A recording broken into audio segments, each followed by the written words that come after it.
Correio Rural, o agronegócio, empreendimentos rurais e as novidades no setor agrícola. Marcel Orovitz.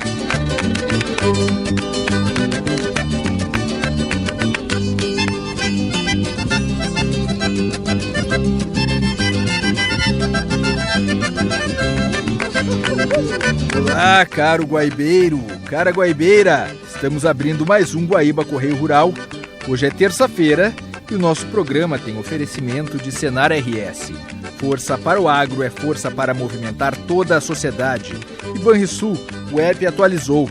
Baixe agora e abra tua conta. Banrisul. E o Guaíba Correio Rural tem Jefferson Gomes na mesa de áudio, Rafael Baldez nas gravações, ele que não perde um Guaíba Correio Rural, e na coordenação de central, Guilherme Silveira, o Fernandinho, outro grande fã do nosso programa. Reportagens, Vanessa Pedroso e o grande Eduardo Souza. Gerência de jornalismo, de Rafael Sequim.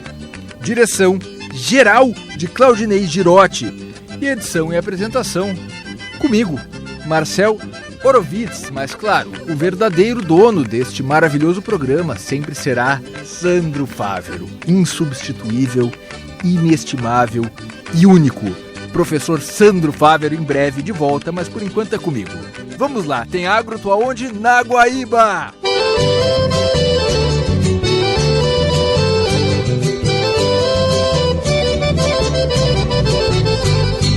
O Senar está junto com você, produtor rural, sempre juntando conhecimento e prática para levar mais produtividade e eficiência para o campo, porque assim a agricultura e a pecuária crescem muito mais. Senar RS, vamos juntos pelo seu crescimento. E o aplicativo Banrisul está de cara nova, moderno, intuitivo e completo. Baixe agora mesmo e abra tua conta pelo celular. Tem agro? Tô na Rádio Guaíba.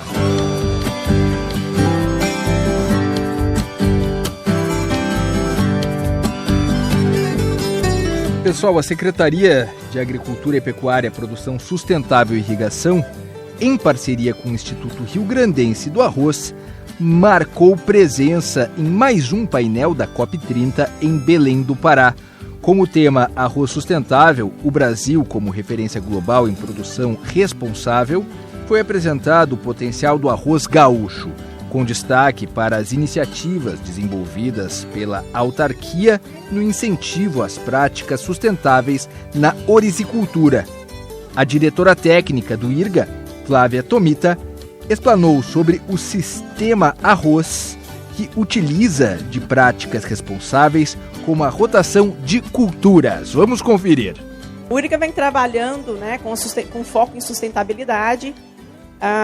Esse projeto Sistema Arroz RS14 é o nosso mais novo projeto institucional, onde a gente trabalha com foco nas nossas premissas: rotação de culturas, culturas de cobertura de inverno, integração lavoura-pecuária, semeadura direta, manejo conservacionista do solo, estabilidade produtiva, redução dos gases do efeito estufa e o acompanhamento técnico e extensão. Esse projeto ele já tem mais de 40 áreas em todo o estado do Rio Grande do Sul, nas áreas orizícolas, inclusive dentro das estações experimentais, que são 5 estações experimentais no Rio Grande do Sul. Um outro projeto em destaque que temos é o selo ambiental da lavoura de arroz irrigado do Rio Grande do Sul. Ele promove a sustentabilidade dos produtores. Ele foi uma iniciativa inovadora na safra 2008-2009. Ele reconhece as práticas sustentáveis da lavoura orizícola no estado. No ano passado, a gente foi agraciado com o reconhecimento do Ministério da Agricultura, do nosso selo, onde os produtores que recebem esse selo ambiental, eles tiveram acesso a um benefício, é um desconto em linhas de créditos do Plano Safra. Então, isso foi uma grande vitória para nós. E nesse ano que completa 18 anos do selo ambiental, a gente teve uma conquista ainda maior, que vai ser discutido aqui pela ISA, né, da Secretaria do Meio Ambiente, onde quem tiver nosso selo, tiver essa certificação, esse reconhecimento, ele terá um pagamento por serviços ambientais. E o IRGA trabalha também com gases do efeito estufa, né? Eu tenho aquelas imagens ali em cima, é da Estação Experimental de Cachoeirinha, que é a nossa principal estação experimental, que fica bem próximo a Porto Alegre. Esses estudos começaram em 2002, né, em parceria com a Universidade Federal do Rio Grande do Sul, e até hoje seguimos trabalhando, né, com esse projeto. E hoje, além do da Federal do Rio Grande do Sul, ainda temos parceria com o ICA, né, Instituto Interamericano de Cooperação para a Agricultura. Então, é um projeto que vem crescendo devido à sua importância.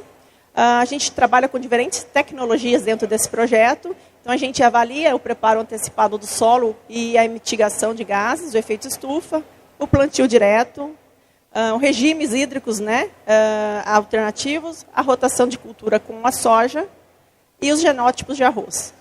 Como o IRGA tem fortemente esse programa de melhoramento genético de arroz, nós começamos a avaliar essas linhagens, para quando a gente lançar uma cultivar, a gente saber qual é a emissão de gases, né, do efeito estufa que cada cultivar vai emitir. E lá embaixo ali a gente tem aquele gráfico, né, que a gente gosta de mostrar ali. A gente tem uma foto de um banhado natural com pouco drenado, né, que são as áreas que a gente usa para o arroz, com a vegetação nativa. E a gente demonstra ali no gráfico que essas áreas, sem nenhuma intervenção do homem, né, ela emite mais metano do que uma área de arroz. Então, semear arroz nessa área, nós já estamos mitigando os gases do efeito estufa. Então, esses são nossos 3 projetos principais, né, de sustentabilidade. Eu estou com uma equipe do IRGA de pesquisadores aqui. Então, se vocês quiserem, depois fiquem à vontade de nos procurar para a gente discutir um pouquinho mais sobre esses projetos. E o painel também teve a participação de Domingos Velho, vice-presidente da Farsul. O arroz é sustentável, ele é uma cultura de mais de 85 anos, como muito bem foi falado, no estado do Rio Grande do Sul, e nós detemos 70% da produção nacional.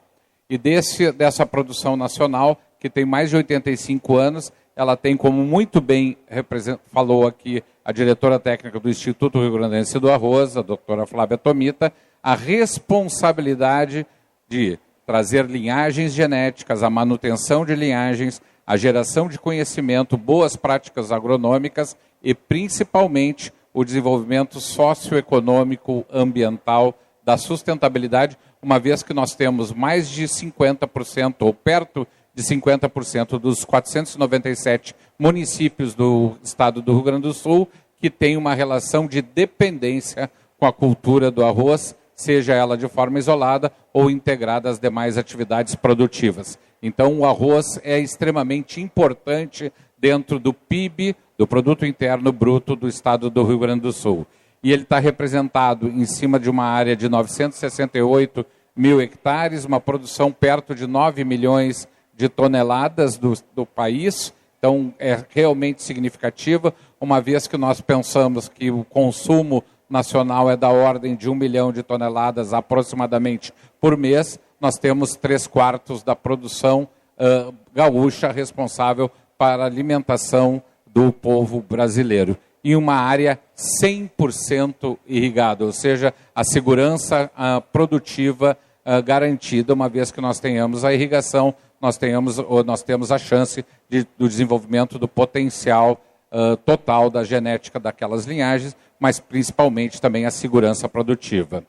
E como é que nós temos trabalhado esta pauta tão importante, uma vez que é uma cultura que representa perto de 9% da arrecadação de ICMS do nosso estado, a questão da geração de gases de efeito estufa, reduzindo as emissões com máxima eficiência nos insumos e racionalização das operações agrícolas e a introdução de biocombustíveis para a redução. É uma cadeia que está trabalhando fortemente rotas de descarbonização, como o estado do Rio Grande do Sul tem apresentado o protagonismo, como foi apresentado ainda essa semana dentro da COP.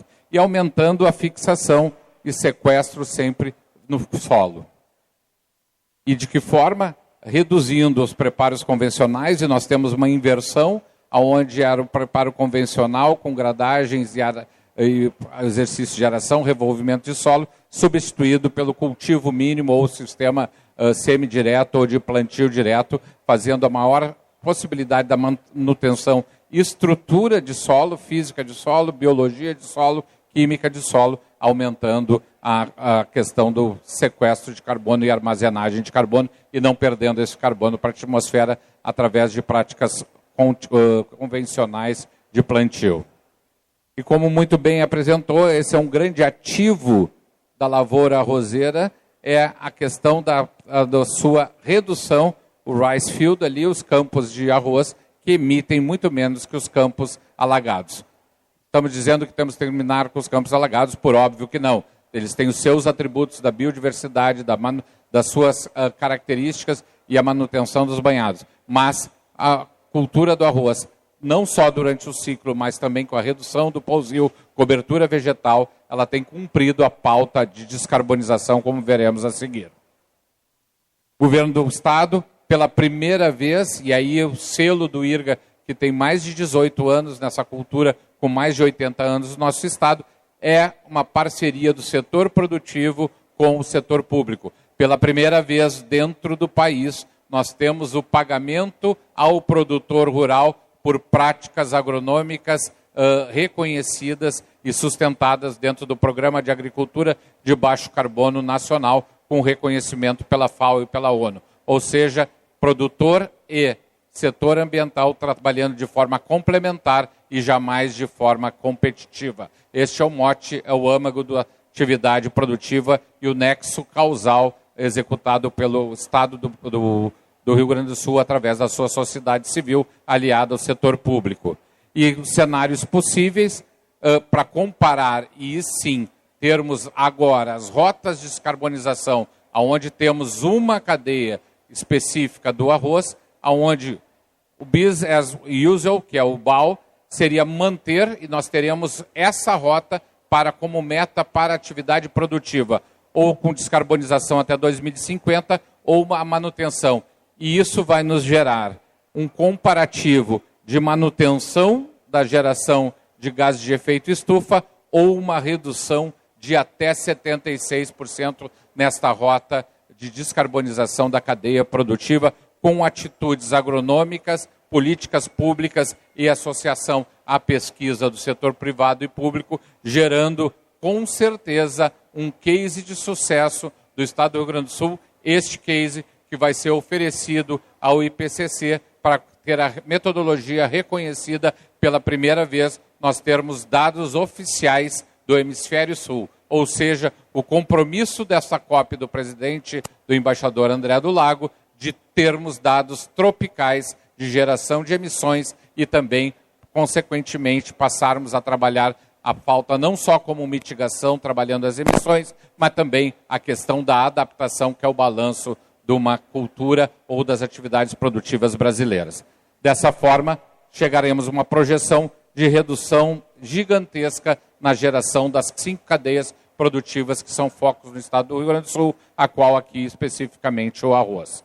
Muito obrigado pela oportunidade para demonstrar, em nome do setor produtivo, essa parceria do setor produtivo privado junto às instituições públicas e secretarias de Estado e principalmente a pesquisa. E assim concluímos este primeiro bloco do Guaíba Correio Rural, em nome do Senar RS. Força para o agro é força para movimentar toda a sociedade. E Banrisul, o app atualizou. Baixe agora e abra a tua conta. Voltaremos em instantes.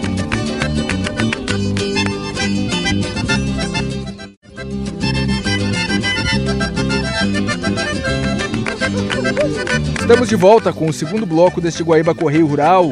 O oferecimento Senar. Estamos junto com você, produtor rural, sempre juntando conhecimento e prática para levar mais produtividade e eficiência para o campo, porque assim a agricultura e a pecuária crescem muito mais.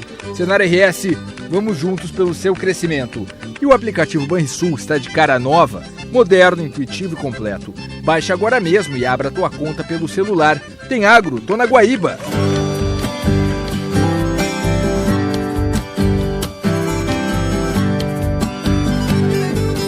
E agora uma entrevista com Antônia Scalzilli, presidente do Instituto Desenvolve Pecuária. Muito bem, e como está a integração entre a pecuária e o campo? O Anderson Belloli, que é um grande amigo e uma pessoa que ocupa um espaço cada vez de mais destaque dentro da FederArroz, com toda a defesa do setor arrozeiro, que passou por algumas situações e soube muito bem se posicionar, nos fez essa provocação de que nós ocupássemos e levássemos a bandeira da pecuária lá para dentro, junto com a turma do Universo Pecuária. E como a gente já vem trabalhando juntos em vários projetos, a gente resolveu fazer uma grande arena da pecuária para mostrar justamente a importância da integração lavoura-pecuária. Porque quando a gente vê o perfil do pecuarista, do agropecuarista no estado, é difícil encontrar alguém que faça só pecuária. Já há um entendimento do benefício da integração lavoura-pecuária. Então foi muito bacana o stand nos 3 dias, sempre casa cheia, com excelentes pautas, excelentes conversas, muita visitação, gente importante lá degustando carne de grandes parceiros e os temas muito atuais. Então foi um ambiente muito feliz, tanto para quem estava na pecuária quanto para a feira, que ganhou com essa parceria. E o setor arrozeiro, no caso, sofreu bastante ali nas enchentes, né? A depender de onde fica a propriedade. Como que foi atingido o setor pecuário? Na verdade, como eu te falei, as pessoas... é difícil encontrar alguém que faça somente pecuária. Existe muita gente que faz só agricultura, mas mais na metade norte do estado, que tem essa vocação maior.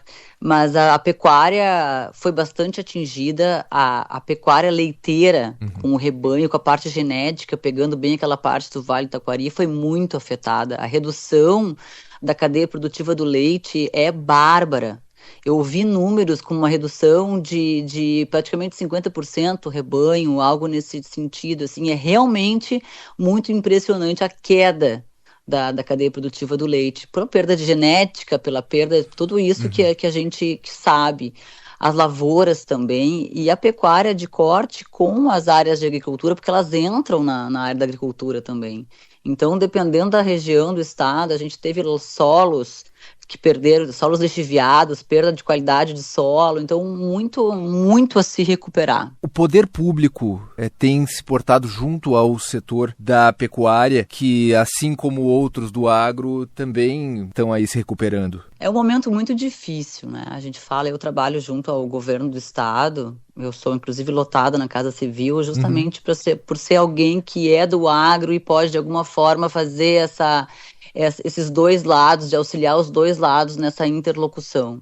Tudo aquilo que eu entendo que é importante para nós, eu converso internamente, a gente dá o andamento que deve, tudo aquilo que é sensível a nós também, existe esse olhar com cuidado.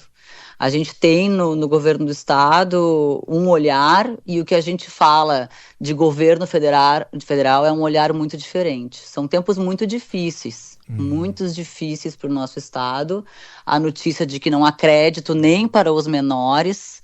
A gente sabe de alguns agricultores que são heróis, porque ousaram, o termo é esse, ousaram plantar mais uma vez, depois de anos de seca, depois de um ano de enchente, agora mais um período de seca que nós estamos vivendo, e eles sem dinheiro, sem conseguir renegociar aquilo que ficou para trás, estão lá mais uma vez com o céu aberto, vendo o que vai acontecer. Então é um momento o país passa por um momento muito sensível, e no que diz respeito a financiamento, a dinheiro para o agro, é difícil demais. Porque também a questão da estiagem, né, que foi mencionado, aumenta o preço de tudo, aumenta o preço de grão, aumenta o preço de ração para os animais, não me corrija se eu estiver errado, acaba também levando custos a todo o setor da pecuária. Sem dúvida, e aí é o momento que a população urbana começa a se conectar e querer saber o que está acontecendo no campo, né? Porque na verdade é um efeito dominó. E aí a população urbana começa a perceber que o que acontece no campo não vai bem. E é verdade. E quem sintoniza agora em 101.3 FM, estamos no Guaíba Correio Rural. Hoje a gente conversa com a Antônia Scalzilli, advogada, criadora, presidente do Instituto Desenvolve Pecuária. Doutora, como é o trabalho do Instituto? Quais são as metas no horizonte do Instituto Desenvolve Pecuária? Perfeito, Marcelo. O Instituto Desenvolve Pecuária é um instituto muito jovem. Nós estamos completando 4 anos de existência. Por que ele surgiu? Ele surgiu porque muitos pecuaristas, e aí eu te falo pecuaristas, tá, do Rio Grande do Sul, porque o nosso foco é pecuária gaúcha, perceberam que nós perdemos aquilo que um dia já foi nosso, uma espécie de liderança, de protagonismo na pecuária brasileira. E o Rio Grande do Sul precisa, de alguma forma disruptiva, vencer os obstáculos que nos impõem porteira dentro e porteira fora. A gente sabe, isso não somos nós, o mundo, o Brasil sabe a carne de qualidade que nós produzimos aqui, só que nos falta escala, nos falta quantidade e constância. Então nós precisamos comunicar para o mundo e melhorar a porteira para dentro que nós fazemos. Então o Instituto surgiu com o intuito de auxiliar, de reunir quais são os pecuaristas que entendem que é o momento de mudar e que estão dispostos a mudar o seu meio de produção, a sua maneira de produzir, porque assim como nós estamos fazendo, nós não vamos ter resultados diferentes. Então nós nos propomos a ser a voz do pecuarista. Aquilo que a gente entende que é importante, as batalhas que são importantes para desenvolver da pecuária são as nossas pautas. Então nós sabemos que nós precisamos comunicar e desenvolver a carne gaúcha de qualidade. Essa foi uma das nossas pautas na abertura da colheita do arroz. Primeiro dia nós falamos sobre integração lavoura-pecuária, que é algo que precisa ser muito conversado e entendido por todos, como já tem sido a importância dessa integração. Na metade norte do estado, que praticamente não existe mais agricultura, não existe mais pecuária, a gente olha aqueles campos lindos, aquelas lavouras lindas, a gente não vê cerca, não vê mangueira, o gado não está lá. E precisa estar, porque existem muitos benefícios tanto para a pecuária quanto para a agricultura. Então, são várias essas pautas. Uma delas é a integração, fazer com que o gado suba e ocupe os espaços, que é onde existe comida. O Rio Grande do Sul precisa aprender a fazer comida para o gado ser melhor acabado, de uma forma geral. Falamos também sobre carne gaúcha de qualidade e os frigoríficos parceiros que sabem produzir, sabem colocar a nossa carne em nichos de carne premium em todo o Brasil.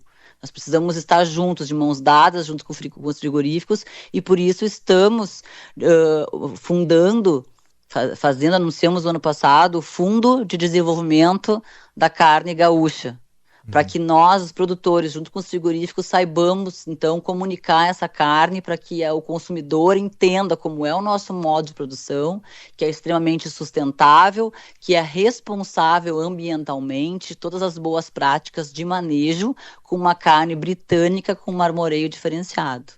Então falamos sobre isso e no último dia do evento falamos também, que é uma pauta nossa, rastreabilidade, que agora veio para se impor, que realmente agora não existe mais alternativa, vamos ter que encarar, e isso veio com viés sanitário, mas também muito ligado à pauta ambiental, que é o que está em voga agora. A Europa está exigindo isso de nós, que a gente mostre aquilo que a gente realmente sabe que tem.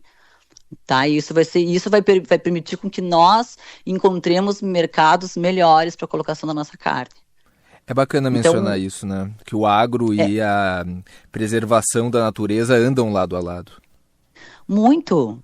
O produtor, o pecuarista, ele ama o ambiente que ele vive. Ele extrai dali, ele tira dali o seu sustento, mas preservando. Se a gente não preserva aquilo que a gente tem para produzir, aquilo uma hora vai acabar. E vai acabar sendo um prejuízo enorme para quem está ali em primeiro lugar. Então, a nossa pecuária, o nosso código ambiental, ele é das leis mais rígidas do mundo. E as pessoas precisam saber que, na verdade, o Brasil é uma potência tão grande de alimentar o mundo, que existem de maneiras disfarçadas, eu te digo, com cuidados ambientais, mas, na verdade, são barreiras comerciais. Então a gente precisa mostrar aquilo que realmente existe aqui e o mundo precisa saber o cuidado que a gente tem com o nosso planeta, com o nosso país, com as nossas florestas. Claro que existem, como em qualquer atividade, uma minoria ínfima que não cumpre a lei, mas esses serão punidos com rigor da lei. A nossa grandíssima maioria produz com responsabilidade. O nosso bioma Pampa aqui é um bioma que, agora falando de Rio Grande do Sul, que nos permite trabalhar com a pecuária, respeitando o bioma. Então é fantástico. Nossa pecuária do Rio Grande do Sul precisa evoluir em quantidade, mostrando a qualidade que tem. Instituto Desenvolve Pecuária tem participação, como foi comentado, nessa iniciativa do Fundo de Desenvolvimento da Cadeia Produtiva da Carne Gaúcha. Esse é o nome correto. Como é que funciona esse projeto? Na verdade, o ano passado, num dos nossos eventos, nós tivemos uma palestra do Roberto Gracillet, que é um cara fantástico, tanto que ele é conhecido como o cara da carne, e ele tem esse olhar, que é um olhar que eu vejo como muito positivo, um olhar crítico sobre situações e ver tudo aquilo que a gente precisa melhorar. E quando ele falou para nós sobre o Rio Grande do Sul como a estância Rio Grande do Sul, como se fosse o estado inteiro uma única propriedade, ele nos desafiou a melhorarmos vários quesitos. Antônia Scalzilli, presidente do Instituto Desenvolve Pecuária, muito obrigado pela participação. Deixo contigo a palavra final, o recado. Perfeito, Marcelo. Eu agradeço pelo espaço, uma entrevista as perguntas tão importantes para quem a gente possa comunicar. E digo para vocês, este ano nós temos uma programação muito bacana, sempre falando em promoção e desenvolvimento da pecuária. Agora, no dia 11 de março, estaremos na Expo Direto falando sobre a pecuária, como eu te disse, a importância do retorno dos animais à metade norte do estado. E faremos esse ano, junto à Unespro, que comemora 20 anos, o primeiro Congresso Internacional de Criadores em Porto Alegre. Nós vamos trazer pessoas de fora e vamos trocar informações. Vai ser um momento muito importante para que a gente siga nesse nosso objetivo de desenvolver a pecuária. Então, eu te agradeço o espaço, espero voltar aqui mais vezes para que a gente possa ir comunicando aquilo que estamos fazendo. Chegamos assim ao fim deste Guaíba Correio Rural. Oferecimento Senar RS. Força para o agro é força para movimentar toda a sociedade. E o app atualizou. Baixe agora e abra tua conta. Banrisul. Um forte abraço e até amanhã. Você ouviu Guaíba Correio Rural.